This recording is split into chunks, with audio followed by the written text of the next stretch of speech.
మనం ఒక సబ్జెక్ట్ నేర్చుకోబోతున్నాం. మనం నేర్చుకోబోతున్నటువంటి సబ్జెక్టు శిష్యత్వ పరిచర్య. అందరూ నోట్ చేసుకోండి. శిష్యత్వ పరిచర్య, డిసేపుల్షిప్. బైబిల్ స్కూల్లో బోధించేటువంటి అనేకమైనటువంటి సబ్జెక్ట్స్ లో ఇదొక ప్రాముఖ్యమైన సబ్జెక్టు, ప్రాక్టికల్ సబ్జెక్ట్. ఇది బైబిల్ స్కూల్లో బోధించే సబ్జెక్ట్స్ రెండు ఉంటాయి. కొన్ని థియరీ సబ్జెక్ట్స్ ఉంటాయి, కొన్ని ప్రాక్టికల్ సబ్జెక్ట్స్ ఉంటాయి. ఓకే, సో ఈ శిష్యత్వ పరిచర్య అనేది it is the practical subject. ఈ 3 దినాలు ఈ శిష్యత్వ పరిచర్య సబ్జెక్ట్ మనం నేర్చుకోబోతున్నాం. సో మీరేం చేయాలంటే, నేను క్లాస్ చెప్తున్నప్పుడు మీరు రన్నింగ్ నోట్స్ రాసుకోవటానికి ప్రయత్నం చేయండి. నేను చెప్తూ ఉండగానే చక్కగా మీరు వింటూ రాసుకోవచ్చు.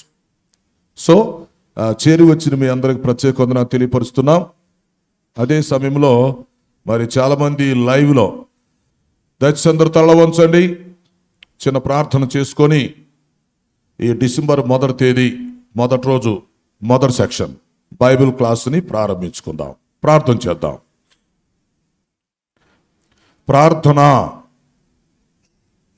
ప్రార్థన. పరిశుద్ధుడు అయిన మా తండ్రి, జీవాధిపతి, మీ ఘనమైన పాదాలకు స్తుతి స్తోత్రాలు చెల్లిస్తున్నాము. 2021 సంవత్సరంలో డిసెంబర్ నెల 1, 2, 3 తేదీల్లో జియోన్ రాజు బైబిల్ కాలేజీలో ఈ మొదటి రోజు మొదటి సెక్షన్లో శిష్యత్వ పరిచర్య సబ్జెక్టు ప్రారంభించడానికి మీరిచ్చిన అవకాశం కొరకు ముందుగా మీకు స్తుతులు చెల్లిస్తున్నాం. ఈ 3 దినాలు 6 సెక్షన్స్లో ఈ బైబిల్ క్లాసుల్లో శిష్యత్వ పరిచర్య మేము నేర్చుకోబోతుండగా, పరిశుద్ధాత్మదేవా మీరు బోధకులై మాకు బోధ చేయమని మనం చేస్తున్నాం. మీ దాసునైన నన్ను బలపరిచి వాడుకోండి. అలాగే విద్యార్థులైనటువంటి వారందరిని జ్ఞాపకం చేసుకోండి. వీరిని మంచి క్రీస్తు శిష్యులుగా, సేవకులుగా తయారు చేయమని మనం చేస్తున్నాం. ఈ మొదటి సెక్షన్ని మీరు దీవించండి. ఈ సమయంలో శిష్యత్వ పరిచర్య సబ్జెక్ట్లో నుండి ఫస్ట్ లెసన్ శిష్యత్వ పరిచర్య పరిచయం ఉపోద్ఘాతం నుండి ప్రారంభిస్తున్నాము. సహాయము చేయండి. వాతావరణము ప్రతి విధమైన ప్రతికూల పరిస్థితులన్నింటినీ అనుకూలపరచండి. మరి ఇక్కడ క్లాసులో ఉన్నవారు, అలాగే లైవ్లో క్లాసులో పాల్గొన్న వారిని కూడా దీవించండి. ఈ తరగతులు మాకు దీవెనకరంగా చేయండి. మహిమ పొందమని యేసు పరిశుద్ధ నామములో అడుగుచున్నాను తండ్రి, ఆమేన్. రైట్, మంచిది. ఈ జియోన్ రాజు బైబిల్ స్కూల్లో బైబిల్ క్లాసులకి హాజరైనటువంటి మీ అందరికీ శుభాలు, ప్రత్యేక వందనాలు తెలియపరుస్తూ మిమ్మల్ని తరగతి కొరకు ఆహ్వానిస్తున్నాం. ఓకే, ప్రస్తుతం మనము శిష్యత్వ పరిచర్య ఈ సబ్జెక్టు ప్రారంభిస్తున్నాం. ఓకే, శిష్యత్వ పరిచర్య, డిసైపుల్షిప్. ఇందులో అనేకమైనటువంటి పాఠాలు ఉన్నాయి. సమయాన్ని బట్టి, సందర్భాన్ని బట్టి, అవసరతను బట్టి ఈ లెసన్స్ మీకు అందించబడతాయి. చక్కగా నోట్ చేసుకోండి. నెంబర్ 1, ఈరోజు మనం శిష్యత్వ పరిచర్య సబ్జెక్ట్లో మొదటి అధ్యాయం శిష్యత్వ పరిచర్య పరిచయం. దానిలో ఫస్ట్ లెసన్ ఈరోజు ఇంట్రొడక్షన్ నేర్చుకుందాం. శిష్యత్వ పరిచర్య అనే సబ్జెక్టు, అందులో ఫస్ట్ లెసన్ ఏంటి? ఇక్కడ పరిచయములు ఉపోద్ఘాతం గురించి మనం తెలుసుకుందాం. ఓకేనా? ఈ శిష్యత్వ పరిచర్య అనే సబ్జెక్టు నేను ముందే చెప్పాను, ఇదొక ప్రాక్టికల్ సబ్జెక్టు. బైబిల్ స్కూల్లో బోధించే సబ్జెక్ట్స్లో ఇదొక ప్రాముఖ్యమైన సబ్జెక్టు.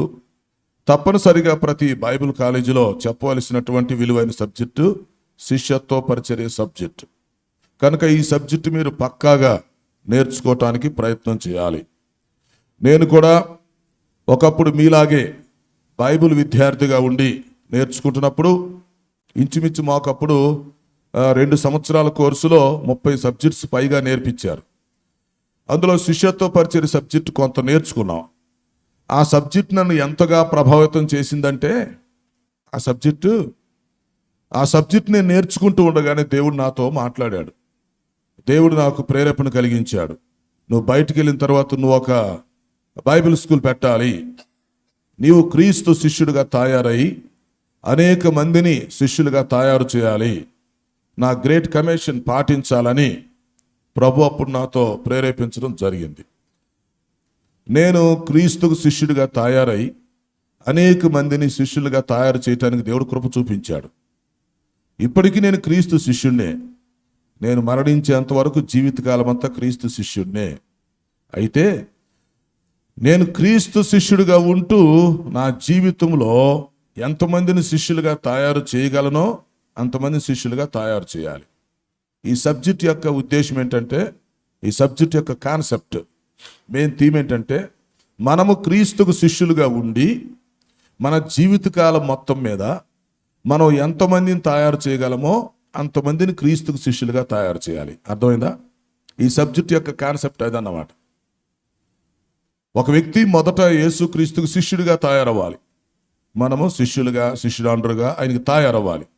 మనం తయారైన తర్వాత మన జీవిత కాలంలో మనం ఎన్ని సంవత్సరాలు బ్రతుకుతామో అన్ని సంవత్సరాల కాలంలో మనం ఎంత మందినైతే శిష్యులుగా తయారు చేయగలమో అంతమందిని శిష్యులను తయారు చేసి మన జీవిత కాలాన్ని ముగించుకోవాలి. అదన్నమాట దీని కాన్సెప్ట్. దీనికి ఉదాహరణ ఎలా చెప్తామంటే, నోట్ చేసుకుంటున్నారు కదా, ఒక క్రొవ్వొత్తి ఉందనుకోండి. ఆ క్రొవ్వొత్తి మనం వెలిగిస్తాం. వెలిగించినాక కొంత సమయం ఉన్నాక ఆరిపోతుంది. అది చిన్నదైనా పెద్దదైనా ఆ క్రొవ్వొత్తి యొక్క లెక్కను బట్టి మనం వెలిగించిన తర్వాత కొంత సమయం ఉండి తర్వాత ఏమైంది, ఆరిపోయింది. ఆ క్రొవ్వొత్తి ఒక్కదాన్ని వెలిగించి అలాగే ఉంచామనుకోండి, ఇది మీ జీవితంలో ఎట్టి పరిస్థితుల్లో దయచేసి మర్చిపోవద్దు. మీ హృదయం అనే పలకల మీద రాసుకోండి. ఒక క్రొవ్వొత్తిని మనం వెలిగించాం, ఓకే, అది కొంత సమయం ఉండి ఆరిపోయింది. ఆ సంగతి కూడా మనకు తెలుసు. ఆ క్రొవ్వొత్తిని అలాగే ఉంచేసాం అనుకోండి, అది ఒక్కటే కొంత సమయం వెలిగి కొంతమందికి వెలుతురునిచ్చి ఆరిపోతుంది. అప్పుడు దాని లైఫ్ అయిపోతుంది. అయితే ఆ క్రొవ్వొత్తి వెలుగుతూ ఉండగానే, ఒకవైపు అది వెలుగుతూ ఉండగానే మరొక వైపు వెంట వెంటనే తీసుకొచ్చి మరికొన్ని క్రొవ్వొత్తులు వెలిగిస్తూ ఉన్నాము అనుకోండి, అప్పుడు ఏమవుతుందంటే అది కరిగిపోయి కాలిపోయి అయిపోయే లోపు ఆ క్రొవ్వొత్తి ఎడుతిరిగి వెలుగుతూనే ఉంటుంది. ఈ లోపు కొన్ని వందల క్రొవ్వొత్తులు మనం వెలిగించవచ్చు, అది ఆరిపోయే లోపు దానికి. అప్పుడు ఆ క్రొవ్వొత్తి ఆరిపోయినప్పుడు కొన్ని వందల క్రొవ్వొత్తులకు అది లైఫ్ ఇచ్చి వెళ్ళిపోతుంది. ఆ తర్వాత మరలా ఒక్కొక్క క్రొవ్వొత్తి అది వెలుగుతూ ఉండగా అది ఆరిపోయే లోపు మళ్ళీ ఎన్నో క్రొవ్వొత్తులు వెలిగించవచ్చు. అదన్నమాట శిష్యత్వ పరిచర్య సిస్టమ్ అనేది. ఒక క్రొవ్వొత్తిని మనం వెలిగించి అలాగే ఉంచామనుకోండి, వెరీ గుడ్. అయితే ఆ ఒక్క క్రొవ్వొత్తి వెలుగుతుండిద్ది, ఆ ఒక్క క్రొవ్వొత్తి వెలిగిద్ది, అది వెలుతురునిస్తుంది, ఎంతోమందికి ఉపయోగపడుతుంది, అంతవరకు ఓకే. కానీ కొంత సమయం తర్వాత అది ఆరిపోతుంది కదా, తర్వాత పరిస్థితి ఏంటి? ఆ క్రొవ్వొత్తి లైఫ్ అయిపోతుందిగా. కాబట్టి అది కాదు పద్ధతి. ఆ క్రొవ్వొత్తి వెలుగుతూనే ఉండాలి, దాని లైఫ్ అవుతా ఉండిద్ది. ఈలోపు ఈ క్రొవ్వొత్తి ఆరిపోయే లోపు ధన్ ఒకటి వెంటనే మనం ఎన్ని క్రొవ్వొత్తులు వెలిగించగలుగుతాం, ఎన్ని క్రొవ్వొత్తులు వెలిగించగలం ఆలోచించండి. ఈసారి ఎప్పుడైనా ప్రయోగం చేసి చూడండి. ఒక చిన్న క్రొవ్వొత్తిని మీరు కొనుక్కొచ్చేసి దాన్ని వెలిగించి పెట్టి అది ఆరిపోయిందాక వెలిగిస్తూ ఉన్నాడు. వేరే క్రొవ్వొత్తును ఒక్కోటి వెలిగించి ప్రక్కన పెట్టేసేయండి. అప్పుడు ఒక క్రొవ్వొత్తి అది ఆరిపోయేలోపు ఎన్ని క్రొవ్వొత్తులు వెలిగించగలుగుతుంది? సరే, ఒక క్రొవ్వొత్తి సార్ ఒక 50 క్రొవ్వొత్తులు వెలిగించిందండి ఆరిపోయే లోపు అని మీరు అన్నారు అనుకోండి, ఈ మొదటి క్రొవ్వొత్తి లైఫ్ అయిపోయింది, అవునా? అప్పుడు 50 లైన్లోకి వచ్చినాయిగా. మళ్ళీ ఈ ఒక్క క్రొవ్వొత్తిని మనం వెలిగిస్తూ ఉంటే అది ఆరిపోయేలోపు ఒక్కొక్క క్రొవ్వొత్తి ఎన్నిటిని వెలిగించగలుగుతుందో చూడండి. ఆ విధంగా ఆ క్రొవ్వొత్తి వెలుగుతూనే ఉండాలి. అది ఒక్కటే వెలగటం కాకుండా అది ఆరిపోయేలోపు మరికొన్ని క్రొవ్వొత్తులు ఏం చేయాలి, అది వెలిగించగలగాలి. మరికొన్ని ఒత్తులకి అది లైఫ్ ఇవ్వాలి. ఆ క్రొవ్వొత్తి అది వెలుగుతూనే అది ఆరిపోయే లోపు మరికొన్ని క్రొవ్వొత్తులకి ఏమి ఇవ్వాలి, అది లైఫ్ ఇవ్వాలి. That is discipleship. అది శిష్యత్వ పరిచర్య అంటే. కానీ నేడు క్రైస్తవ సంఘాల్లో అది లేదు. విచారకరమైన విషయం అన్నమాట. నేడు క్రైస్తవ సంఘాలలో ప్రాక్టికల్గా అది లేదు. యేసుక్రీస్తు వారు ఏదైతే మనకు చెప్పాడో దాన్ని మనం 2000 సంవత్సరాల క్రితమే తొంగలో తొక్కిపడేశాం. అసలు యేసుక్రీస్తు చెప్పిన దాన్ని పాటించే వాళ్ళు క్రైస్తవ సంఘాల్లో 10% ఉన్నారు. మిగిలిన 90% యేసుక్రీస్తు వారు చెప్పినటువంటి తీరి వేరు, నేడు సంఘాల్లో పాటిస్తున్న తీరి వేరు. అందువల్ల జియోన్ రాజ్ బైబుల్ కాలేజ్ అంటే ఎలాంటిదంటే ఆ 90% బ్యాచ్ ఇలా కాదు, ఈ 10% బ్యాచ్ ఇలా ఉండాలి. గట్టిగా చదవబడి దేవుని స్తుతించండి. హల్లెలూయా. అది లెక్క. యేసుక్రీస్తు వారు మనకిచ్చినటువంటి సిస్టాన్ని ఫాలో అవ్వాలి. మన క్రైస్తవ సంఘాలు ఆ సిస్టాన్ని చెత్త కుండీలో పడేశాయి. మనోళ్ళు ఏంటంటే ఎవరి వరకు వాళ్ళు అభివృద్ధి అయితే చాలు అనుకుంటున్నారు. అంటే ఒక క్రొవ్వు తెలిగితే చాలు అనుకుంటున్నారు. ఆ క్రొవ్వు తారిపోయేసరికి ఇంకంతా చీకటే. ఎందుకంటే నెక్స్ట్ క్రొవ్వుతులు వెలగటానికి అసలు లేవు, ఒత్తులు లేవు, వెలిగించిన వాళ్ళు లేరు, వెలుగు లేదు. అలా ఉండకూడదు. కనుక ఈ శిష్యత్వ పరిచర్య మనకు నేర్పించే సబ్జెక్టు ప్రపంచంలో అద్భుతం సవాల్. యేసుక్రీస్తు వారు మానవ జాతికి వెళుతూ నేర్పించింది శిష్యత్వ పరిచర్య. యేసుక్రీస్తు శిష్యత్వ పరిచర్య మానవ జాతికి నేర్పించాడు. నిజంగా ఆయన నేర్పించినటువంటి ఆ సబ్జెక్టు నిజంగా ఈ క్రైస్తవ సంఘాలు అనుసరిస్తే ఈనాటికి ప్రపంచమంతా క్రైస్తవం అయిపోయేది.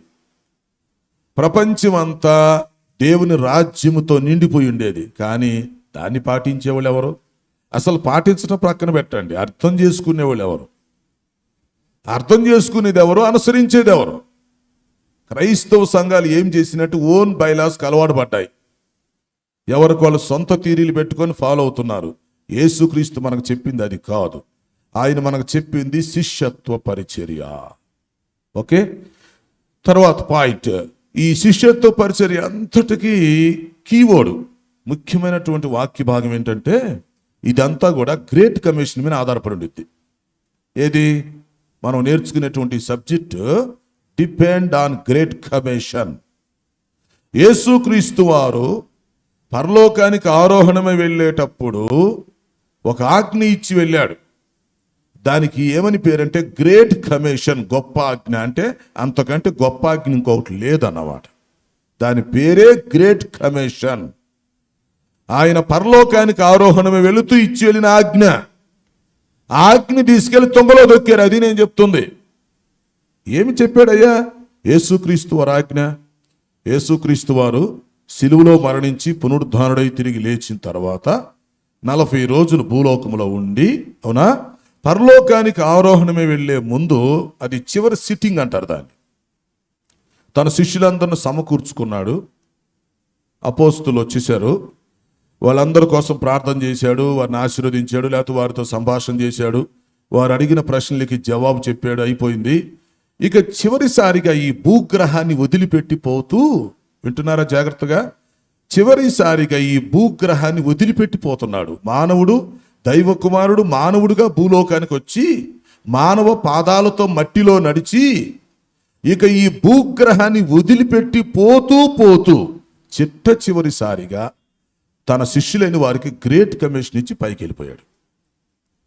ఒక వ్యక్తి చివరిసారి చెప్పే మాటలకి ఎంతో విలువ ఉంటుంది కదా.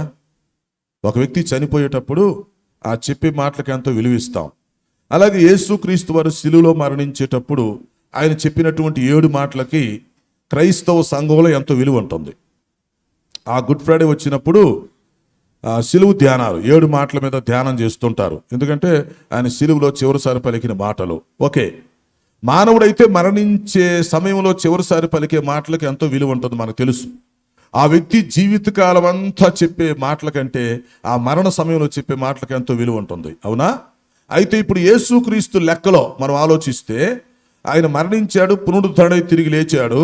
ఇప్పుడు పరలోకానికి ఆరోహణమై వెళుతూ ఆయన చెప్పే మాటలకి ఎంతో విలువ ఉంటుంది.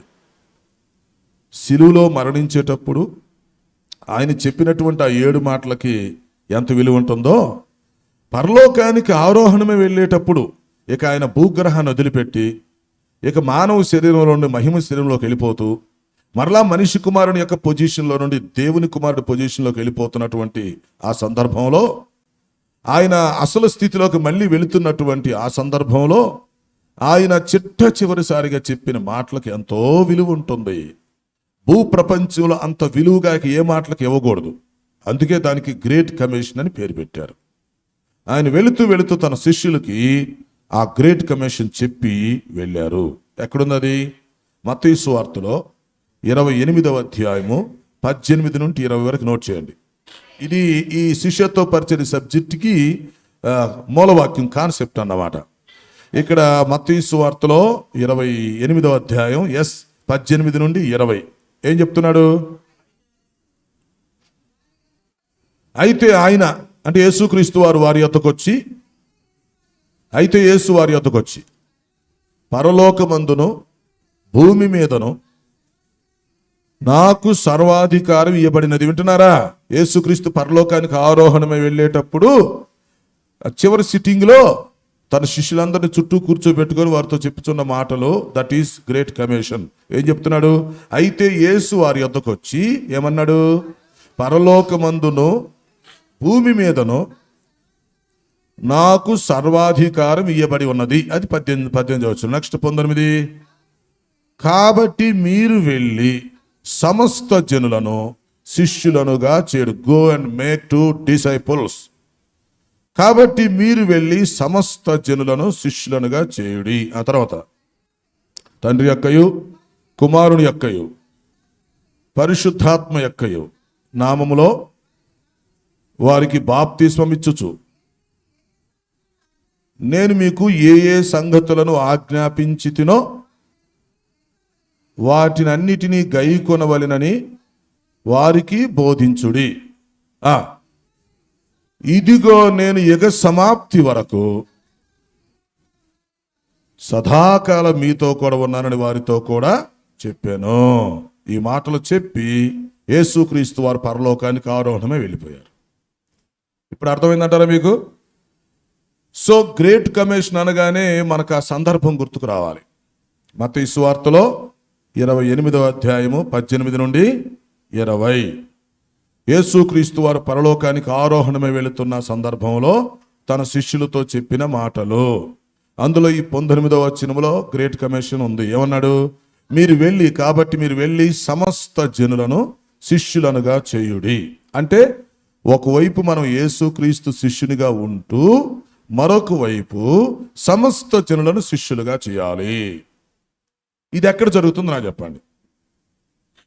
ఇది క్రైస్తవ సంఘాలలో ఎక్కడ జరుగుతుంది అంటే ఇప్పుడు అసలు యేసుక్రీస్తుకు విలువ లేదు, యేసుక్రీస్తు చెప్పిన బోధకి విలువ లేదు సంఘాల్లో. మళ్ళీ మేము క్రైస్తవులు అని చెప్తున్నారు ఈ ప్రపంచం. యేసుక్రీస్తుకు విలువ లేదు, ఆయన చెప్పిన ఉపదేశానికి విలువ లేదు. ఆయన ఏం చెప్పాడు? ఆల్రెడీ ఉన్న శిష్యులతో చెప్పాడు, మీరు వెళ్ళి సమస్త జనులను శిష్యులనుగా చేయుడి. అంటే ఇతరులను శిష్యులుగా తయారు చేయాలంటే ముందు మనం ఏమవ్వాలి? మనం శిష్యులు అవ్వాలి కదా, అంతేగా పాయింట్. ఇప్పుడు నేను శిష్యుని కాకుండా మరొక వ్యక్తిని శిష్యులను తయారు చేయలేను కదా. సో ప్రభు ఏం చెప్పాడు? మీరంతా మొదట నాకు శిష్యులు అయిపోండి, మీరంతా నాకు శిష్యులు అవ్వాలి. మీరు నాకు శిష్యులైన తర్వాత అప్పుడు ఏం చేయాలా? మీ జీవిత కాలంలో మీరు ఎంతమందిని శిష్యులను తయారు చేయగలరో అంతమందిని శిష్యుల్ని తయారు చేయండి. కానీ ఇక్కడ 2 ప్రాబ్లమ్స్ ఉన్నాయి.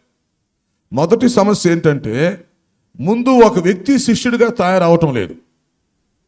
వాళ్ళు విశ్వాసులైనా సరే, సేవకులైనా సరే, నాయకులైనా, సంఘ పెద్దలైనా, సంఘ పరిచారికులైనా, యవనస్తులైనా, స్త్రీలైనా, పురుషులైనా, ఎవరైనా కావచ్చు, నోరు మూసుకొని ముందు యేసు ప్రభు శిష్యుడు అవ్వాలి. లేకపోతే set up your mouth, get out from this place. విశ్వాసులు అవ్వచ్చు, సేవకులు అవ్వచ్చు, నాయకులు అవ్వచ్చు, స్త్రీలు పురుషులు యవనస్తులు అవ్వచ్చు, సంఘ పెద్దలు అవ్వచ్చు, సంఘ పరిచారికులు అవ్వచ్చు, నోరు మూసుకొని తల వంచి మెడ వంచి నడుము కట్టుకొని మోకాళ్ళు వేసి ముందు యేసు ప్రభువు శిష్యుడు అవ్వాలి. యేసు ప్రభువు శిష్యుడు అవ్వకుండా ఎవడు సేవకుడు అవుతాడు? నథింగ్. యేసు ప్రభువు శిష్యుడు అవ్వకుండా ఎవడు విశ్వాస అవుతాడు? పనికి మానవుడు. ఎవడు విశ్వాస అవడు? యేసు ప్రభువు శిష్యుడు అవ్వకుండా సంఘ పెద్ద అవుతాడా? యేసు ప్రభువు శిష్యుడు అవ్వకుండా మరి ఆ వ్యక్తి ఆరాధన చేయగలడా? ఇదంతా ఉట్టి మాటలు. అందుకే నేను చెప్పాను, యేసు ప్రభు చెప్పిన దానికి క్రైస్తవ్యంలో జరిగేదానికి పొత్తు లేకుండా పోయింది, పొంతం లేదు. కాబట్టి మీరు బైబిల్ స్కూల్లో ఇలా ఉండకూడదు. మీరు నేర్చుకున్నాక ఈ ప్రపంచాన్ని తల్ల క్రిందులు చేసి పడేయాలి. దేవుని స్తోత్ర. ఇక్కడికి వచ్చింది ఏదో అన్ని స్కూల్స్ లాగా నేర్చుకుని వెళ్ళటానికి కాదు. ఇక్కడ స్పెషల్గా పెట్టారు ఈ స్కూల్. ఇది భారముతో పెట్టిన school. So we have vision, ఒక దర్శనము కలిగినటువంటి స్కూల్ ఇది. అందువల్ల ఇక్కడికి వచ్చారంటే మీరు లోకం మర్చిపోవాలి.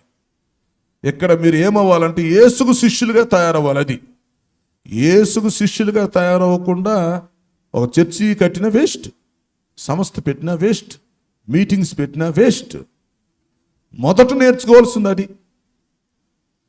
క్రైస్తవ్యంలో ప్రతి ఒక్కరూ యేసు ప్రభువుకు శిష్యులు అవ్వాలి. అదే ఆయన చెప్పాడు, మీరు వెళ్ళి సమస్త జనులను శిష్యులనుగా చేయుడి. ఇక్కడ శిష్యులుగా చేయాలంటే 2 ప్రాబ్లమ్స్ అడ్డం వచ్చినాయి, 2 సమస్యలు. మొదటి సమస్య ఏమిటి? అసలు ఒక వ్యక్తి శిష్యుడు అవ్వట్లేదు. ఒక వ్యక్తి శిష్యుడిగా తయారవ్వట్లేదు. ఏమనుకుంటున్నా, నేను పాస్టర్ అంటాడు ఒక ఆయన, ఇంకొక ఆయన అంటాడు నేను ఎవరిని స్పీకర్ని అంటాడు, ఇంకొక ఆయన అంటాడు నేను 20 సంవత్సరాలైన సేవలోకి వచ్చి అంటాడు. అవన్నీ ఎవడికి కావాలి? నువ్వు ఆయన శిష్యుడు అయ్యావా లేదా చెప్పు. సో ఒక వ్యక్తి మొదట శిష్యుడిగా తయారవ్వాలనేటువంటి కాన్సెప్ట్ని గమనించాలన్నమాట. అదొక సమస్య. ఒక వ్యక్తి మొదట శిష్యుడు అవ్వాలి. ఇక రెండవ సమస్య ఏంటంటే, ఈ వ్యక్తి శిష్యుడైనాక ఏం చేస్తాడంటే అతని వరకు డెవలప్ అయితే చాలు అనుకుంటున్నాడు. అసలు శిష్యులు అయ్యేవాళ్ళే తక్కువ. మొదటి సమస్య. సరే, కొంతమంది ఎట్టో శిష్యులు అవుతున్నారు, ఓకే. రెండవ సమస్య ఏంటి? వీళ్ళు శిష్యులైన తర్వాత ఏమనుకుంటున్నారు, నేను శిష్యునయ్యాను కాబట్టి, లేకపోతే నేను నాయకుడిని అయ్యాను, లేకపోతే నేను పాస్టర్ గారిని అయ్యాను, నేను సంఘం పెట్టాను, నేను సంస్థ పెట్టిన సరిపోయింది అనుకుంటున్నారు. అంటే శిష్యుల్ని తయారు చేయాలనే విషయాన్ని ఏం చేస్తున్నారు వాళ్ళు? మర్చిపోతున్నారు. అలా కాదు. ఈ సబ్జెక్ట్ యొక్క కాన్సెప్ట్ ఏంటంటే, వాట్ ఈస్ దిస్ పర్పస్? ఈ సబ్జెక్ట్ యొక్క ఉద్దేశం ఏంటంటే, ఒక వ్యక్తి మొదట క్రీస్తుకు శిష్యుడిగా తయారవ్వాలి. తర్వాత ఆ వ్యక్తి తన జీవితకాలం అంతటిలో దేవుడిచ్చిన అవకాశాలను బట్టి, వనరులను బట్టి, ఆయుష్ కాలాన్ని బట్టి ప్రభువు కొరకు ఎంతమందిని శిష్యులను తయారు చేయగలడో అంతమందిని శిష్యుల్ని తయారు చేసి తన జీవితాన్ని ముగించుకోవాలి. అది ఒక వ్యక్తి శిష్యుడు అవ్వాలి, అనేక మంది శిష్యుల్ని తయారు చేయాలి. అది ప్రభు ఇచ్చిన ఆజ్ఞ. అప్పుడు ఆయన ఏమన్నాడు? యుగ సమాప్తి వరకు సదాకాలం మీతో ఉంటాను. మన దేవుడి పేరు ఏం పేరు? ఇమ్మానుయేలు దేవుడు కదా, అంతేనా? యేసుక్రీస్తుకున్నటువంటి పేర్లలో ఒక పేరేంటి? ఇమ్మానుయేలు. ఓకే, ఇమ్మానుయేలు అంటే అర్థం ఏంటి? దేవుడు మనకి తోడు. మరి ఇప్పుడు ఆయన పరలోకానికి ఆరోహణం వెళితే అదే చెప్పాడు, పరలోకమందు భూమి మీద నాకు సర్వాధికారం ఇవ్వబడింది, మీరేం కంగారు పడవద్దు, భయపడవద్దు, యుగ సమాప్తి వరకు సదాకాలం మీతో ఉంటాను. అది ఈ గ్రేట్ కమిషన్ యొక్క కొనసాగింపు ఎక్కడుందంటే మళ్ళీ మార్క్స్ వార్తలో 16వ అధ్యాయము 15-16 వచనాల్లో ఉంది. దానిని గ్రేట్ కమిషన్ కొనసాగింపు అనమాట. అదే ఆజ్ఞ ఈ 2 సువార్తలో చక్కగా చెప్పాడు. మార్క్స్ వార్త 16వ అధ్యాయం 15-16 వచనాల్లో, మరియు మీరు సర్వలోకమునకు వెళ్ళి సర్వ సృష్టికి సువార్తను ప్రకటించుడి, నమ్మి బాప్తీసం పొందినవాడు రక్షించబడును, నమ్మని వానికి శిక్ష విధించబడును. అది. సో ప్రియమైన విద్యార్థులారా గమనించండి, మత్తయి సువార్తలో 28వ అధ్యాయం 18-20, అలాగే ఈ మార్క్స్ వార్తలో 16వ అధ్యాయం 15వ వచనం నుండి ఆఖరి వరకు చక్కగా ఈ 2 భాగాల్లో ఉన్న విషయాన్ని మీరు గ్రేట్ కమిషన్ కింద తీసుకోండి. అది శిష్యత్వ పరిచర్య యొక్క ముఖ్య ఉద్దేశంగా మీరు తీసుకోండి. దాని గురించి మీరు ఎక్కువ ఆలోచించేయండి, ధ్యానం చేయండి, వ్యాఖ్యానం చేయండి. కాబట్టి ఈ శిష్యత్వ పరిచర్యలో మనం ఏమి నేర్చుకుంటామంటే, మనం అందరం శిష్యులుగా తయారవ్వాలి. ఫస్ట్ నేను వ్యక్తిగతంగా నేను శిష్యుడిగా తయారవ్వాలి, వ్యక్తిగతంగా మీరు శిష్యులుగా తయారవ్వాలి. మన జీవితకాలను అనేక మందిని తయారు చేయాలి. దానికి ఉదాహరణకి ఆ క్రొవ్వొత్తిని పెట్టుకోండి. క్రొవ్వొత్తిని ఒక్కతే వెలుగుతుంది అని సంతోషిస్తూ ఉంటే కొంతకాలం తర్వాత, కొద్ది సమయం తర్వాత ఏమైపోతున్నది? ఆరిపోతుంది, నెక్స్ట్ చీకటి మిగిలిపోతుంది. కాబట్టి ఆ క్రొవ్వొత్తి లైఫ్ అయిపోకముందే అది వెలుగునిస్తూ ఉండగానే మరికొన్ని క్రొవ్వొత్తిని కూడా మనం వెలిగించి పెడుతూ ఉండాలి. అలాగ మనం చేయాలి. మనం చనిపోయే లోపు మనం కొంతమంది శిష్యులను తయారు చేసి వెళ్ళిపోవాలి ఎక్కడి నుంచి. ఆ తర్వాత మనం తయారు చేసిన శిష్యులు ఏం చేయాలి? వాళ్ళు చనిపోయే లోపు వాళ్ళు మరికొంతమందిని శిష్యులు తయారు చేసి వెళ్ళిపోవాలి. అలా చేస్తే ఏం జరిగిద్దంటే ప్రపంచంలో దేవుని రాజ్యం స్థాపించబడింది.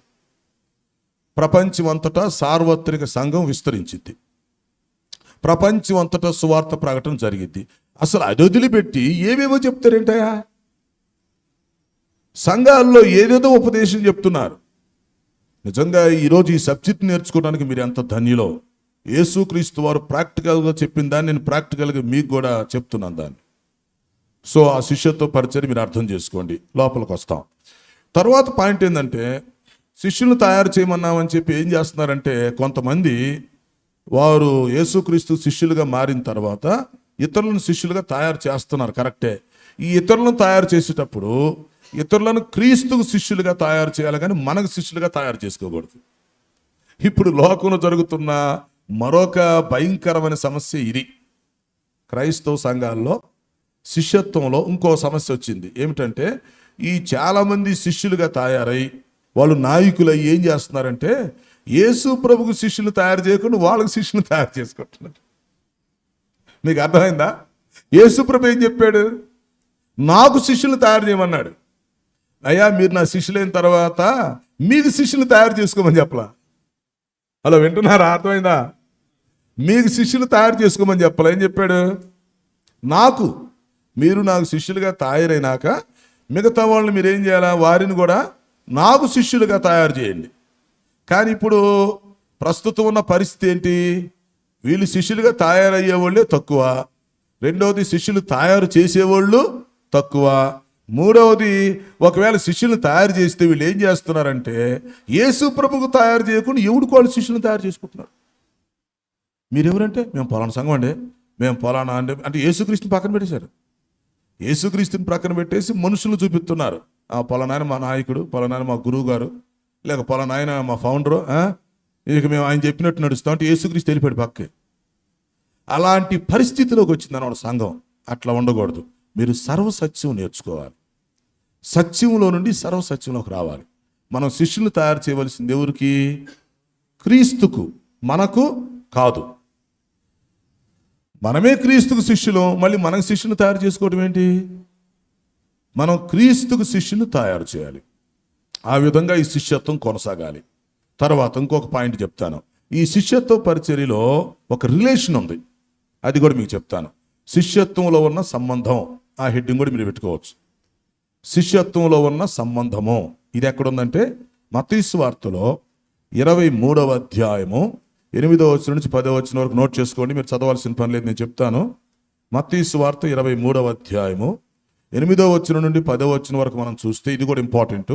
ఇక్కడ శిష్యత్వ పరిచర్యలో శిష్యుని సంబంధము అంటే, శిష్యుడు దేవునితో ఎలాంటి సంబంధం కలిగి ఉండాలో ఇక్కడ ఉండిద్ది అన్నమాట. సంబంధం ఎట్లా అంటే, ఇక్కడ తండ్రి కుమార పరిశుద్ధాత్మల ముగ్గురు గురించి యేసు ప్రభు చెప్తాడు అన్నమాట. తండ్రి గురించి చెప్తాడు, కుమారుడు గురించి చెప్తాడు, పరిశుద్ధాత్మ గురించి చెప్తాడు, తర్వాత తోటి విశ్వాసుల గురించి కూడా చెప్తాడు. వీళ్ళందరూ మనకి ఏమవుతారో, ఎవరెవరితో ఎలాంటి సంబంధం కలిగి ఉండాలో యేసు ప్రభు స్వయంగా చెప్తాడు అన్నమాట. దేవదూతలు కాదు, ప్రవక్తలు కాదు, అపోస్తులు కాదు, స్వయంగా యేసు ప్రభు చెప్తాడు. ఇక్కడ ఏమంటాడంటే, నెంబర్ 1 ఫస్ట్ ఒకటి తండ్రి గురించి మాట్లాడుతున్నాడు. భూలోకములో ఎవరికి మీరు తండ్రి అని పేరు పెట్టవద్దు, ఎవరిని తండ్రి అని పిలవద్దు. పరలోకములో ఉన్న దేవుడు ఒక్కడే మీకు తండ్రి. నెంబర్ 1 అంటే యెహోవా దేవుడిని మనకు తండ్రిగా సంబంధం పెడుతున్నాడు. ఒక శిష్యుడు కలిగి ఉండవలసిన సంబంధం అన్నమాట ఇది, రిలేషన్. ఆ రిలేషన్ గురించి కూడా ఎవరు చెప్తున్నారు? యేసు ప్రభు చెప్తున్నాడు స్వయంగా. భూలోకములో మీరు ఎవరికి తండ్రి అని పేరు పెట్టవద్దు, ఎవరిని తండ్రి అని పిలవద్దు. ఎందుకంటే తండ్రిలాగా బాధ్యతలు తండ్రిలాగా పిలిపించుకునేవాడు ఉన్నాడు, కానీ తండ్రిలాగా బాధ్యతలు తీసుకునేవాడు లేడు. కరెక్టా కదా? ప్రాక్టికల్గా మాట్లాడాలా. This is the practical subject. తండ్రి అని పిలిపించుకోవడానికి ఇష్టపడేవాళ్ళు ఉన్నారు, పిలవకపోతే ఊరుకోరు. కానీ తండ్రిలాగా బాధ్యతలు తీసుకునేవాళ్ళు లేరు. యేసుక్రీస్తు అందుకే చెప్పాడు, పరలోకమందు ఉన్నటువంటి దేవుడు మీకు తండ్రి, ఇంకెవడో మీకు తండ్రి లేడు. నెంబర్ 1.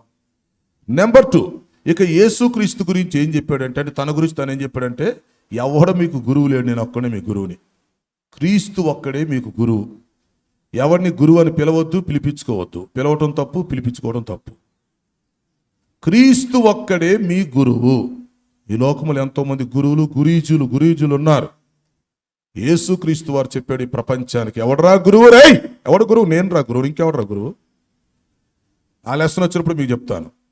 Don't talk. ఎవడు గురువు? నేను గురువుని. క్రీస్తు ఒక్కడే మానవ జాతిలో గురువు. ఇంకెవడు గురువు? మరి ఆ లెక్కకు వస్తే బైబిల్ స్కూల్ టీచర్ సంగతి ఏంటి సార్? బయట టీచర్ సంగతి ఏంటి? వీళ్ళంతా ఉపాధ్యాయులు. కాకపోతే గురువు అనే పదం, ఉపాధ్యాయుడు అనే పదం కలిపి మనం ఉపయోగించడం అలవాటైంది. తప్పేం లేదనుకోండి.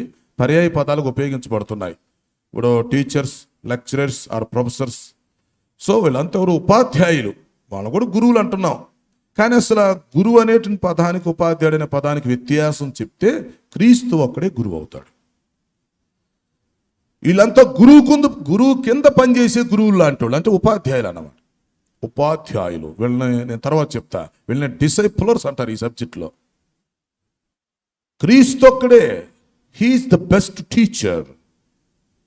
మరి వీళ్ళంతా ఎవరు? We are also disciplers. మేము టీచర్స్ కాదు, శిష్యులు తయారు చేసేవాళ్ళం. అసలు గురువు ఆయన. ఆ గురువు కిందుండి మేము ఆయన కోసం శిష్యులు తయారు చేసేవాళ్ళం. ఆయన గురువు, ఆయన కింద మేము ఉండి ఆయన కోసం శిష్యులు తయారు చేసేవాళ్ళం. సో ఈ సబ్జెక్ట్ చాలా డీప్కి వెళ్ళిద్ది అన్నమాట. దీన్ని అర్థం చేసుకోవాలా, ఇది ప్రపంచానికి తెలియాలి. సో యేసుక్రీస్తు చాలా స్పెసిఫిక్గా ఒక శిష్యుడు కలిగి ఉండవలసిన సంబంధం గురించి మాట్లాడుతున్నాడు. ఫస్ట్ ఎవరి గురించి మాట్లాడుతున్నాడు? తండ్రి గురించి. అంటే యెహోవా దేవుడు. యెహోవా దేవుడు వాస్తవానికి దేవుడు. ఆయన్ని తండ్రి అని పిలిచే దమ్ము ఎవరికి లేదు. ఆయన తండ్రిని పిలవటానికి అసలు ఎవడు సరిపోడు. పాత నిబంధనలు ఎవరు పిలవరు, క్రొత్త నిబంధనలు కూడా పిలవరు. అయితే యేసుక్రీస్తు భూలోకానికి వచ్చినాక దేవుణ్ణి మనకు తండ్రిగా చేశాడు. అంటే మనకు ఆ స్వతంత్రత ఇచ్చాడు. మనం రక్షణ పొందిన తర్వాత నేను ఎలాగ నా తండ్రిని పిలుస్తున్నానో మీరు కూడా రక్షించబడ్డారు కాబట్టి, మీరు కూడా ఇప్పుడు దేవుని పిల్లలయ్యారు కాబట్టి మీరు దేవుడిని తండ్రి అని పిలవండి అని మొట్టమొదటిసారిగా ఈ ప్రపంచంలో దేవుణ్ణి మనకు తండ్రిగా పరిచయం చేసినోడు యేసుక్రీస్తు అన్నమాట. లేకపోతే దేవుడు మన తండ్రి ఎట్ట అవుతాడు? అసలు ఆయన తండ్రిని పిలవటానికి మనం 1% కూడా సరిపోము. ఆయన్ని తండ్రిని పిలిచే అర్హత మనకి ఎక్కడుందండి? ఆలోచించండి.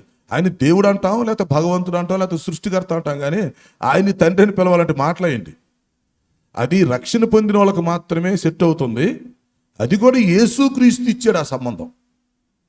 అది కూడా ఫస్ట్ టైం ఎక్కడిచ్చాడు తెలుసా మీకు?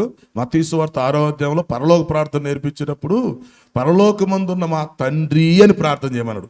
అప్పటి వరకు దేవుడిని తండ్రి అని పిలవాలనే మర్మం ఎవరికి తెలియదు, ఎవరు చెప్పలేదు కూడా. యేసుక్రీస్తే ఫస్ట్ టైం దాన్ని రిలీజ్ చేశాడు. ఆ శిష్యులకి పరలోక ప్రార్థన నేర్పిస్తున్న టైంలో పరలోకమందున్న మా దేవుడా అని ప్రార్థన చేపిస్తాడేమో అనుకున్నారు వాళ్ళు. జనరల్గా అలా జరిగిద్ది. ఆ టైంలో యేసు ప్రభు ఆ సిస్టమ్ మార్చాడు, రిలేషన్ మార్చాడు. పరలోకమందున్న మా తండ్రి అన్నాడు. సో ఆ విధంగా యేసుక్రీస్తు వారు దేవుడిని మనకు ఎలా పరిచయం చేశాడు?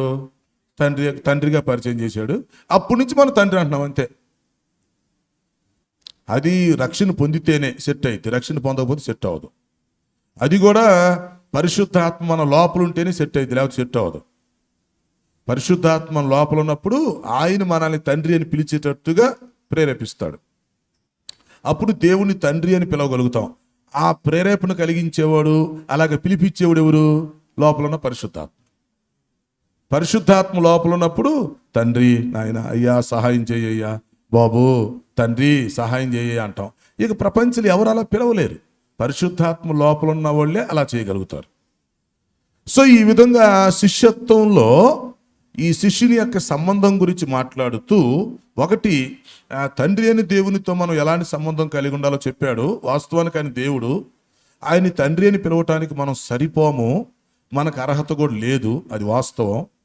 అయితే రక్షణ పొందుట ద్వారా, మనం యేసుక్రీస్తు శిష్యులుగా మార్చబడుట ద్వారా, ఆ తర్వాత పరిశుద్ధాత్మ మనలో నివసించుట ద్వారా దేవుణ్ణి మనం తండ్రి అని పిలవగలుగుతాం. అర్థమైందా? దేవుని మనం తండ్రి అని పిలవటానికి ఇక్కడ 3 ఉన్నాయి. ఒకటేంటి? మనం రక్షణ పొందటం ద్వారా, ఆత్మరక్షణ పొందటం. ఆత్మరక్షణ పొందకుండా ఇప్పుడు దేవుని తండ్రి అని పిలిస్తే సెట్ అయిద్దా? సెట్ అవ్వదు. ఒక వ్యక్తి రక్షణ పొందకుండా దేవుని తండ్రి అని పిలవలేడు, రక్షణ పొందుతాడు. రెండవది, ఆ వ్యక్తి యేసుక్రీస్తు శిష్యుడు అవుతాడు. మూడవది, ఆ వ్యక్తిలో పరిశుద్ధాత్మ నివసిస్తాడు. అలా జరిగినప్పుడు ఆ వ్యక్తి దేవుణ్ణి తండ్రి అని పిలవగలుగుతాడు. తండ్రి కూడా ఒప్పుకుంటాడు, పిలిపించుకుంటాడు. సో అది కాబట్టి భూమి మీద ఉన్న వారు ఎవరికి మీరు తండ్రి అని పేరు పెట్టొద్దు, తండ్రి అని పిలవద్దు. పరలోకమందున దేవుడు ఒక్కడే మీకు తండ్రి. అది తండ్రితో సంబంధం. ఇక నెక్స్ట్ కుమారుడితో సంబంధం ఏంటో చూడండి. యేసుక్రీస్తు వారు తనతో మనం ఎలాంటి సంబంధం కలిగి ఉండాలో అది కూడా చెప్పాడు. ఏమన్నాడంటే, భూమి మీద మీరు ఎవరికి గురువు అని పేరు పెట్టొద్దు. ఎవడు గురువు లేడు, క్రీస్తు ఒక్కడే మీ గురువు. గురువు అని పిలవటం కరెక్ట్ కాదు, పిలిపించుకోవడం కరెక్ట్ కాదు. కొన్నిసార్లు ఒకడు ఈ స్మోక్ చేసేవాళ్ళు ఏం చేస్తారు తెలుసా, వాడికి అగిపెట్టి కావాలి. గురు అగిపెట్టిందా ఏంటి, ఈ సిగరెట్ తాగేవాడు అతను పిలిచి గురు అగిపెట్టు. ఎవరెవరు గురువయ్యా? అలాగైంది పరిస్థితి. కనుక గురువు అనే దాని గురించి లెసన్ ఉంది, తర్వాత అది వచ్చినప్పుడు చెప్తా. సో క్రీస్తు ఒక్కడే మనకి గురువు, ఇక్కడ ఎవరు గురువులు లేరు. మరి క్రీస్తు ప్లేస్లో గురువులుగా ఉన్న వాళ్ళంతా కూడా ఏంటంటే వాస్తవానికి గురువులు కాదు కానీ గురువు కింద ఉండి పనిచేస్తున్నారు. గురువు కింద ఉండి శిష్యుని తయారు చేస్తున్నారు. ఎవరికి? గురువు గారికి. మేము ఉన్నామండి, మేము గురువు కింద ఉన్నాం. మేము గురువుకి మేము అసిస్టెంట్లు లేక గురువు యొక్క జొత పని వాళ్ళం. మేము గురువులం కాదు, గురువు కింద ఉన్నాం.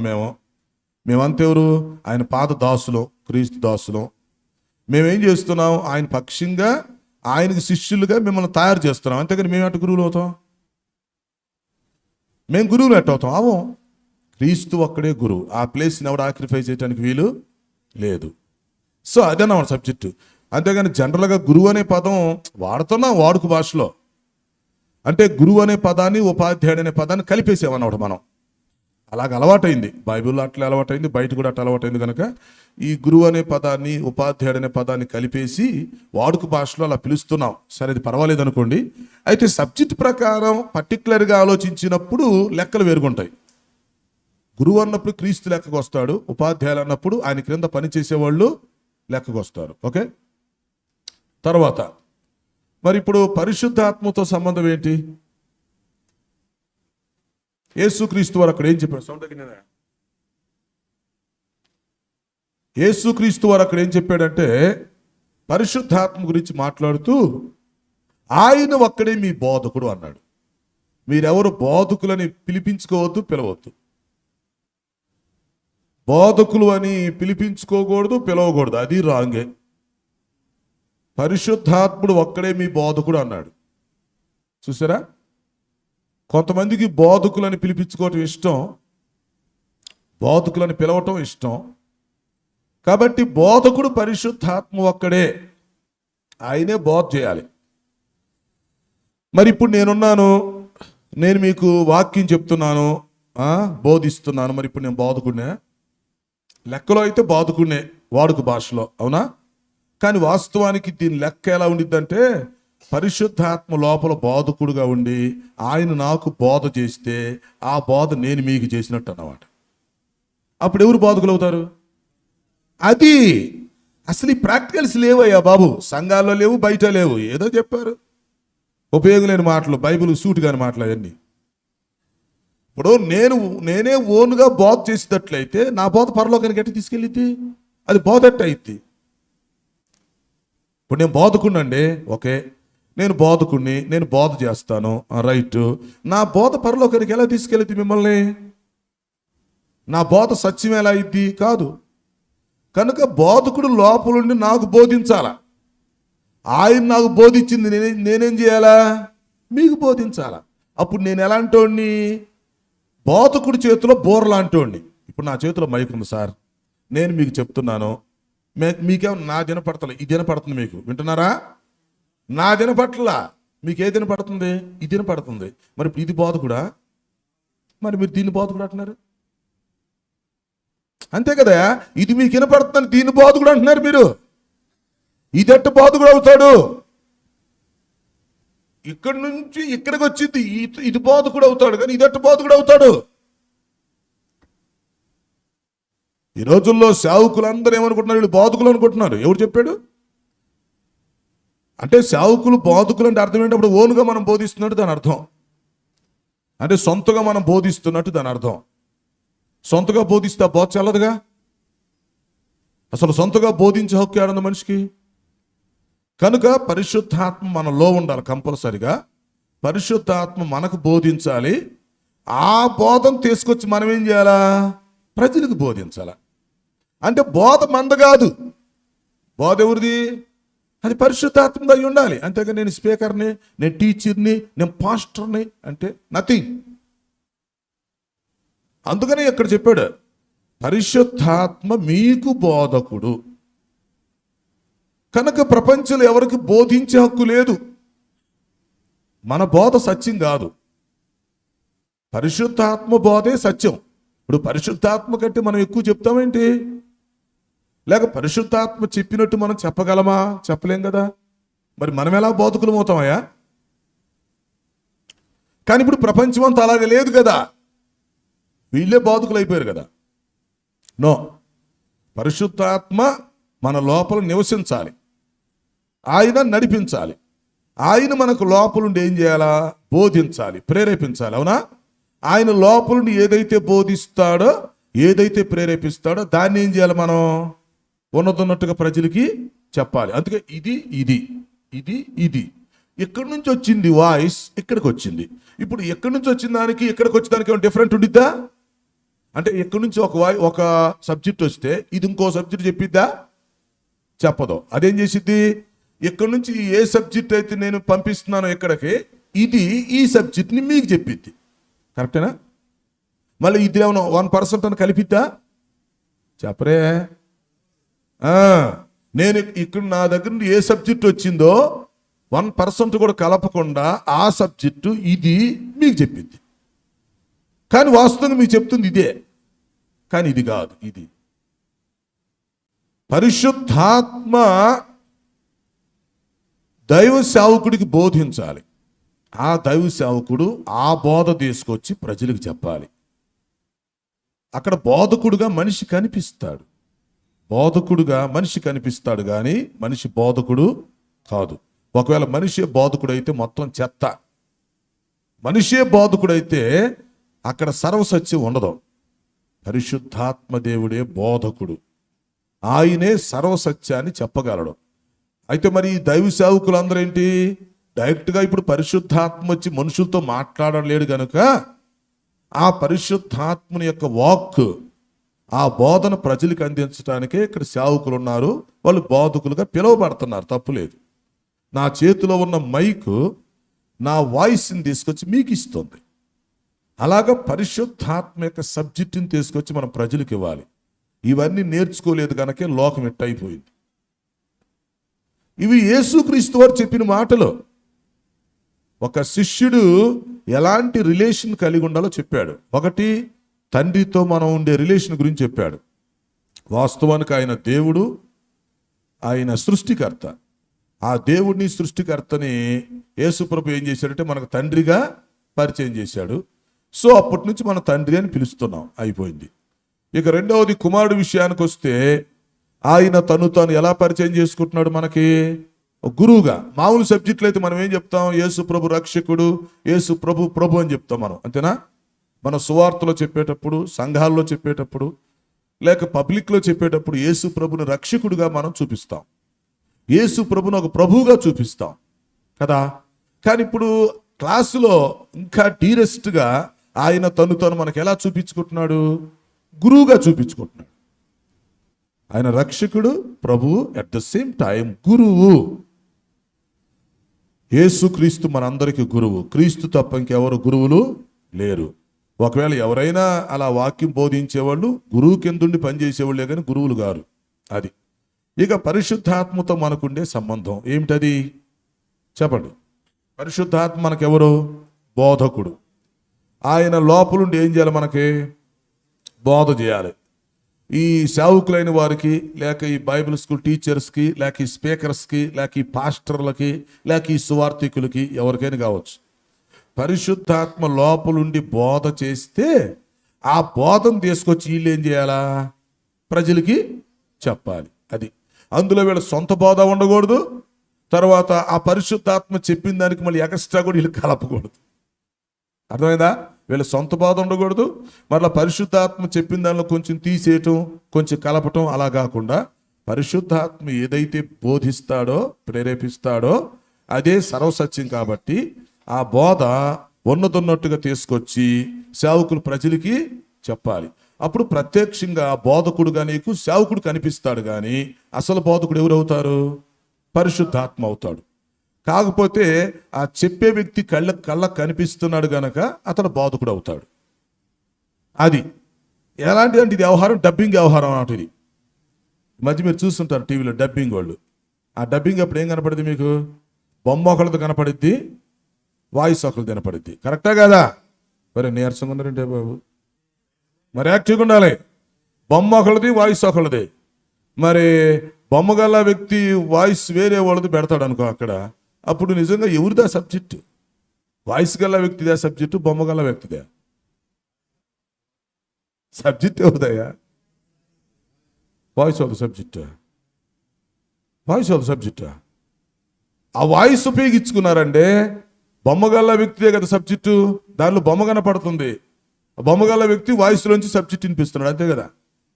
ఇక్కడ అనుకో, ఇక్కడ రివర్స్లే. మీరు ఎక్కడ అక్కడ ఆలోచించారు, ఇక్కడ రివర్స్. ఇక్కడ ఏమన్నా వాయిస్లో నుంచి వస్తుంది సబ్జెక్టు, బొమ్మ వేరేది కనపడుతుంది. ఇక్కడ అక్కడ డబ్బింగ్ వేరు. ఇక్కడ వాయిస్ లోపల నుంచి వేరే వాయిస్ వస్తుంది, వేరే సబ్జెక్ట్ వస్తుంది. బొమ్మ వాయిస్ మీకు ఇంకోటి కనపడుతుంది, నాది కనపడుతుంది. నా బొమ్మ నా వాయిస్ మీకు వినిపిస్తుంది, లోపల నుంచి వస్తుంది వేరు. కనుక పరిశుద్ధాత్మ బోధకుడు, ఆయన బోధిస్తాడు. ఆ బోధన తీసుకొచ్చి సేవకులు ఏం చేయాలి? ప్రజలకి అందించాలి. కనుక పరిశుద్ధాత్మునే బోధకుడుగా గౌరవించాలి, బోధకుడు స్థానం ఆయనకి ఇవ్వాలి. సరే, 4వ సంబంధం. ఇక మనం ఒకళ్ళు ఎవరితో ఎలాంటి సంబంధం కలిగి ఉండాలి అది కూడా చెప్పాడు యేసుప్రభువే. మీరు ఒకరికొకరు సహోదరులను సహోదరీలు అయి ఉన్నారు అన్నాడు. అదంతా అక్కడే ఉంది. నేనేం కొత్త బైబిల్ చెప్పట్లా. బైబిల్ అర్థం చేసుకోవటం మీకు చేతకాలంతే. వీళ్ళకి అర్థం చేసుకోవడం చేత కాదు. కొత్త బైబిలే, కొత్త బైబిల్ ఏమి లేదు, కొత్తగా అనిపిస్తుంది. మనం ఒకరితో ఒకరు ఎలాంటి సంబంధం కలిగి ఉన్నామంట? మీరంతా ఒకరికొకరు సహోదరులను సహోదరీలు అయి ఉన్నారు అంటే మీరందరూ దేవుని పిల్లలైనప్పుడు, మీరందరూ నా శిష్యులైనప్పుడు, అటు దేవుడికి ఏమైనా పిల్లయ్యి నాకేమైనా శిష్యులైతే మీరందరూ ఒకరు ఏమవుతారు? సహోదరులు సహోదరులు అవుతారు. అలాగా మీరంతా కలిసి ఒక కుటుంబంగా ఉండాలని చెప్పాడు. ప్రపంచంలో ఉన్న క్రైస్తవులు అందరికీ అదే చెప్పాడు. మరి ఆయన చెప్పింది ఎక్కడ జరుగుతుందో చెప్పండి. అసలు ఆయన చెప్పిందని అర్థం చేసుకునే వాళ్ళు ఎంతమంది? అర్థం చేసుకున్న దాన్ని నమ్మేవాళ్ళు ఎంతమంది? నమ్మిన దాన్ని అనుసరించేవాళ్ళు ఎంతమంది? ఫిల్టర్ అయ్యేసరికి తగ్గిపోతున్నారు. ముందు అర్థం చేసుకునేవాళ్ళు కావాలి. అర్థం చేసుకున్నాక దాన్ని నమ్మేవాళ్ళు ఇంకొంచెం తక్కువ అయ్యారు. నమ్మేవాళ్ళ దగ్గర నుంచి అనుసరించేవాళ్ళు ఇంకా తక్కువయ్యారు. కానీ వాస్తవం అది. ఈ విధంగా తండ్రి, కుమార, పరిశుద్ధాత్మ, తర్వాత మనం ఒకరితో ఒకరమే. మొత్తానికి మనం ఎలాంటి సంబంధం కలిగి ఉండాలో, శిష్యునికి ఉండవలసినటువంటి సంబంధాన్ని ఇక్కడ మత్తయి సువార్తలో 23వ అధ్యాయం 8 నుండి 10 వచనాల్లో మనం చూస్తే యేసుక్రీస్తు చాలా స్పష్టంగా చెప్పాడు. దాని ఆర్డర్లో మీకు నేను చెప్పాను. అక్కడున్న వాక్యాన్ని మీకు ఆర్డర్లో చెప్పా అంతే.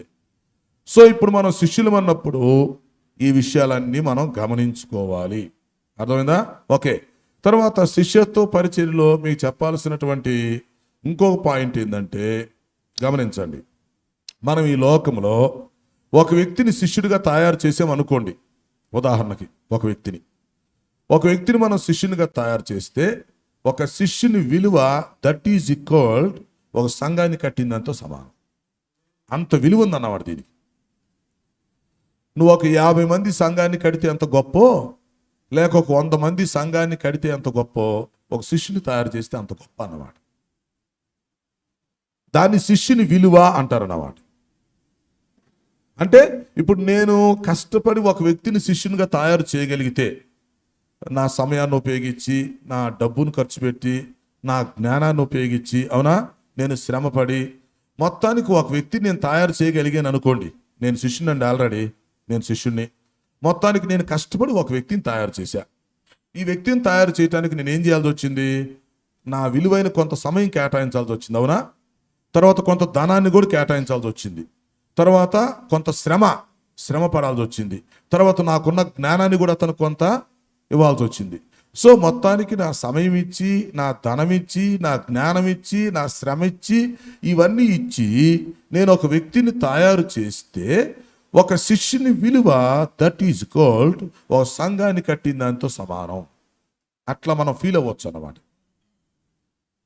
అది మనుషులు ఏమి నేర్చుకున్నారంటే సంఘాలు కడటానికి నేర్చుకున్నారు.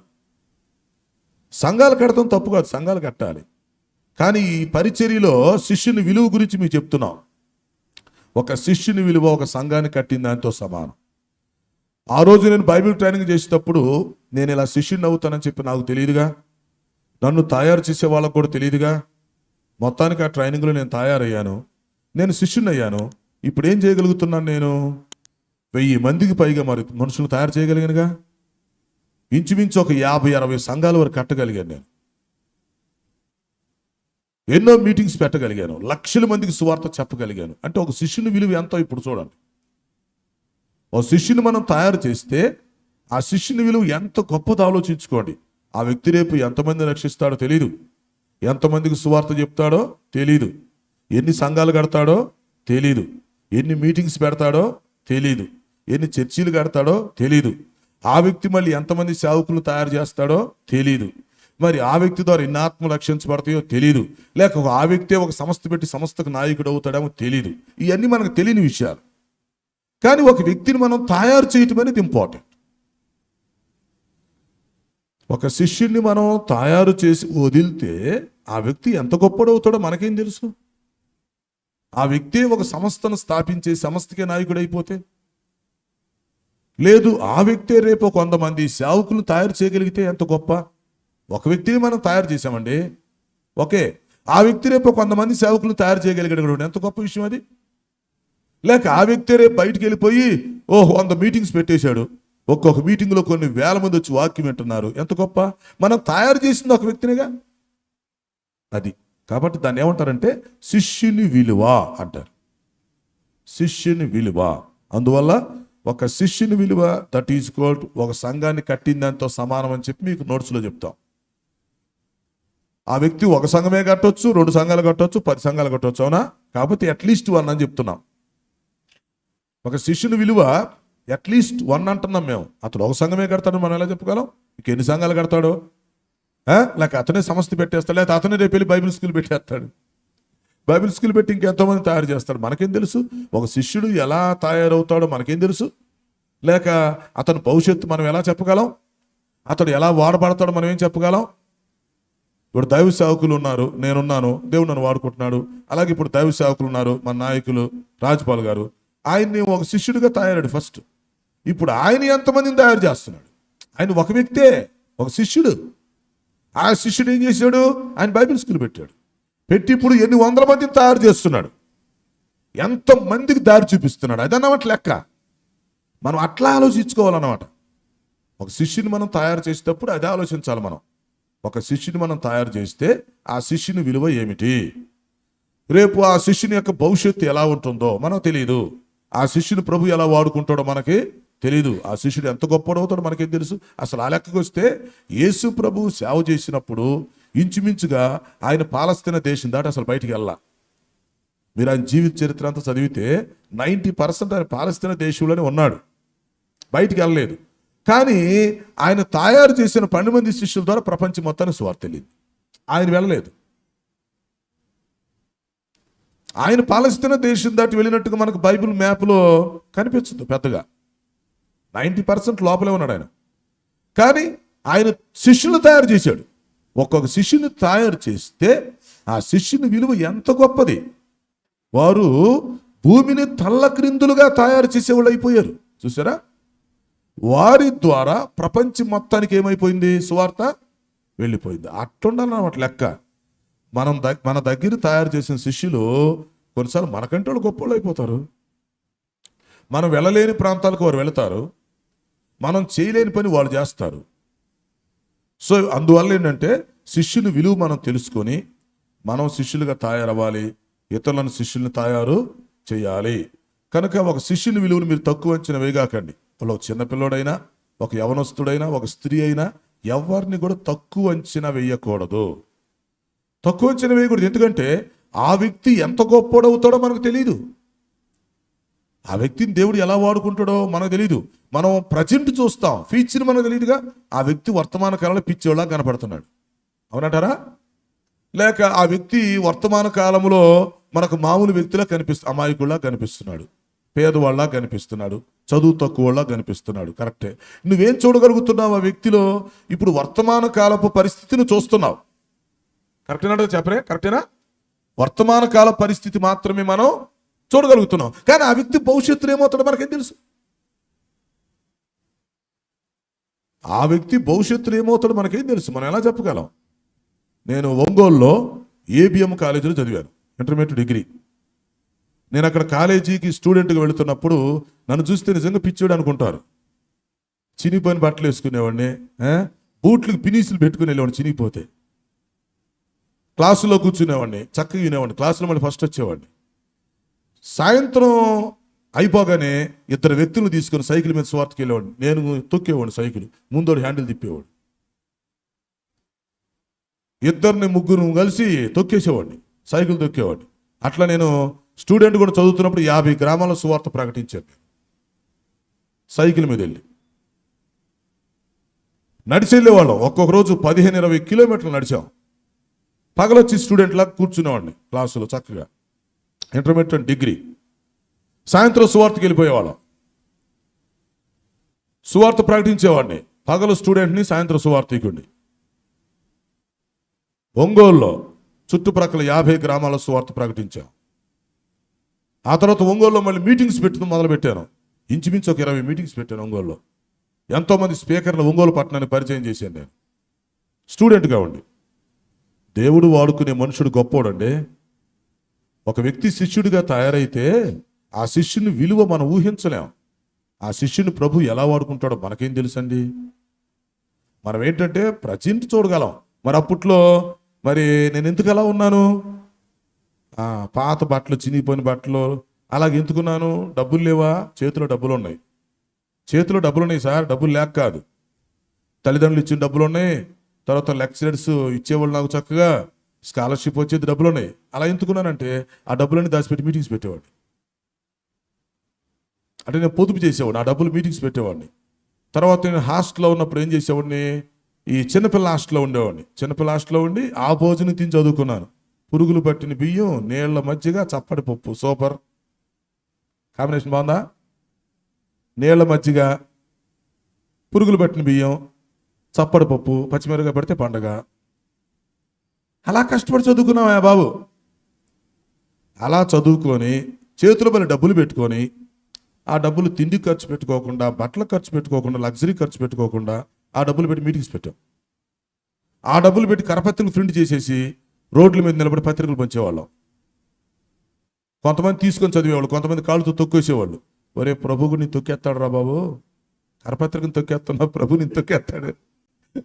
కరపత్రిక కష్టపడి నిలబడి అక్కడ ఇస్తుంటే పిచ్చి పిచ్చి కదా నీకు. మనసులో అనుకునేవాడు వీడికి పోయే కాలం వచ్చిందిరా. కరపత్రిక మేము ప్రింట్ చేసి రోడ్డు మీద నిలబడిస్తుంటే మేము పిచ్చోళ్ళ కనపడుతున్నావా? పత్రిక చించుతాడురా, పత్రిక నలుపుతాడా, నిన్ను నలిపేస్తాడురా దేవుడు. మనం ఒక వ్యక్తి కరపత్రిక ఇస్తున్నప్పుడు ఏం జరిగింది తెలుసా? పరలోకం నుంచి ఫోటో తీసేస్తారు. అక్కడ నువ్వు పత్రిక ఇచ్చినట్టుగా అతను తీసుకున్నట్టుగా ఫోటో పడిద్ది. రేపు కొన్ని కోట్ల మంది ఎత్తుట ఆ ఫోటో వచ్చింది బయటికి. అప్పుడు తీసుకున్నవాడు షేమ్ అవుతాడు, ఇచ్చినవాడు గర్విస్తాడు. అర్థమవుతుందా? ఈ 3 రోజులు ఎన్నో విలువైన సత్యాలు మీరు నేర్చుకుంటారు. కాబట్టి అలాగా మేము కష్టపడి పైకి వచ్చాం. ఉన్న డబ్బులు ఏమన్నా ఖర్చు పెట్టుకోకుండా, సేవ ఖర్చు పెట్టి, తిని తినక, సరైన బట్టలు కూడా కట్టుకోకుండా, ఉండటానికి ఏమైనా రూమ్లో ఉండకుండా చిన్నపిల్లల హాస్టల్లో ఉండి, ఉండాలంటే లగ్జరీ లేదా? డబ్బులు లేకపోతే అది వేరే విషయం, చేతిలో డబ్బులు ఉన్నాయిగా. డబ్బులు లేవుగా, కొంతమంది సాక్ష్యాలు చెప్తారు, డబ్బులు లేవు కాబట్టి మేము హాస్టల్లో ఉన్నామండి, డబ్బులు లేక పాత బట్టలు వేసుకున్నామండి అని చెప్తే ఆ సాక్ష్యం వేరు. మాది ఆ సాక్ష్యం కాదు. మా చేతిలో డబ్బులు ఉన్నాయి, మా చేతిలో డబ్బులు ఉన్నాయండి. ఇప్పుడు ఆ డబ్బులు పెట్టి నాకు ఖర్చు పెట్టుకోకుండా సేవకు ఖర్చు పెట్టాను. అది సంగతి. ఎందుకు? నేను ఒక శిష్యునిగా తయారయ్యాను గనక శిష్యుని విలువ మీకు చెప్పడం కోసం ఈ సందర్భం వచ్చింది. మనం ఒక వ్యక్తిని తయారు చేస్తున్నప్పుడు ఆ వ్యక్తి యొక్క వర్తమాన కాలపు పరిస్థితులు మనకు కనిపిస్తాయి. ఏంట్రా ఈ వ్యక్తి పిచ్చోళ్ళలాగా ఉన్నాడు, అమాయకుల్లాగా ఉన్నాడు, లేకపోతే చదువు తక్కువగా ఉన్నాడే, లేక ఈ వ్యక్తి ఏదో పేదోళ్ళలాగా ఉన్నాడే, ఏదో ఆ వ్యక్తి పరిస్థితులు మనకు కనిపిస్తాయి, కానీ అతని భవిష్యత్తు మనకు తెలియదు. భవిష్యత్తులో అతను ఆర్థికంగా ఎంత రిచ్ అవుతాడో మనకు తెలియదు. భవిష్యత్తులో ఆ వ్యక్తిని దేవుడు ఎలా వాడుకుంటాడో మనకి తెలియదు. కాబట్టి వర్తమాన కాలాన్ని చూసి మనం అంచనా వేయకూడదు. దేవుడికి భూత భవిష్యత్తు వర్తమాన కాలాలు మొత్తం 3 తెలుసు. మనకు తెలిస్తే ఏం తెలుద్ది? భూతకాలం తెలిసిద్ది, కొన్నిసార్లు అది తెలియదు మనకి. వర్తమాన కాలం తెలిసిద్ది, భవిష్యత్తు కాలం అసలు తెలియదు. కానీ ప్రభువుకి అన్నీ తెలుసు. అందువల్ల ఇప్పుడు ఏంటంటే, మీరు శిష్యులుగా తయారైన తర్వాత ఒక వ్యక్తిని శిష్యుడిగా తయారు చేస్తున్నప్పుడు మీ మనసులో అట్లా అనుకోవాలి, ఓహో ఒక వ్యక్తిని మేము శిష్యునిగా తయారు చేస్తున్నాము, ఓకే ఈ శిష్యుని విలువ ఇంత. ఒక శిష్యుని విలువ అట్లీస్ట్ ఒక సంఘాన్ని కట్టిన దాంతో సమానం. ఒక వ్యక్తి ఒక సంఘాన్ని కడటానికి ఎంత కష్టపడతాడో, ఒక 50 ఆత్మలు రక్షించాలంటే, ఒక 100 ఆత్మలు రక్షించాలంటే ఎంత కష్టపడతాడో, మనం ఒక వ్యక్తిని తయారు చేయడానికి అంత కష్టపడాలి. తయారు చేస్తే ఇక ఆ వ్యక్తి యొక్క భవిష్యత్తు ఎలా ఉండిద్దో మనం ఊహించలేమో. అది గుర్తుపెట్టుకోవాలి. ఓకే, అదొక సూత్రం, ఒక శిష్యుని విలువ. ఇంకొక విషయం ఏం చెప్పాలంటే, ప్రతి శిష్యుడు కనీసం అట్లీస్ట్ ఒక 2 తన జీవితకాలంలో తయారు చేయగలిగి ఉండాలి. ఈ సూత్రం మేము చెప్తాం అన్నమాట సబ్జెక్ట్లో. ఒక వ్యక్తి శిష్యునిగా తయారైన తర్వాత కనీసం ఒక 2 తయారు చేయగలిగి ఉండాలి. ఎక్కువ మందిని తయారు చేశాడు అనుకో, ఇంకా మంచిది.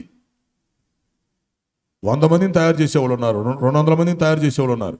కనీసం ఒక 2 అంటే నువ్వెంత మంచిగా శిష్యుడిగా తయారవుతున్నావో, నువ్వెంత మంచివాడువో, నువ్వెంత మంచిదానివో, నీకెంత సామర్థ్యం ఉందో, నువ్వు చనిపోయే లోపు నీలాంటి వాళ్ళు ఒక 2 తయారు చేసి నువ్వు చావాలి. 2 తయారు చేయకముందు నువ్వు చావకూడదు. ఎందుకో తెలుసా? మీకు మరొక విషయం చెప్తా, మీకు మతిపోయింది ఈ క్లాసులో. యేసుక్రీస్తుకి భూలోకంలో మనం ఇవ్వగలిగినటువంటి ది బెస్ట్ గిఫ్ట్ ఏంటంటే మనం తయారు చేసిన శిష్యులే. అంతకంటే మంచి గిఫ్ట్ నువ్వు ప్రభువుకి ఏమి ఇవ్వలేవు, ఇచ్చాని మెప్పించలేవు. మీరు బైబిల్ మొత్తం చూసుకోండి, మీరు ఎన్నో ప్రసంగాలు వినుండొచ్చులే, కానీ ఆ ప్రసంగాలు వేరు, ఈ టీచింగ్ వేరు.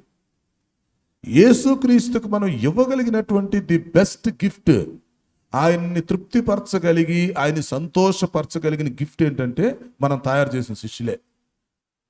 మన శిష్యులు తయారు చేసి ప్రభువుకి ఇవ్వగలిగితే, అప్పగించగలిగితే, so that is the best gift in all gifts.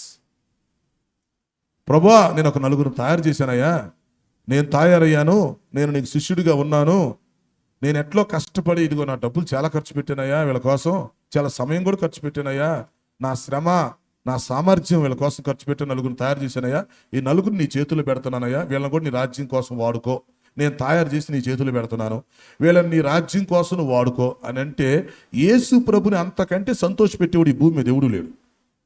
ఆ విషయం మీకు తెలియకపోవచ్చు.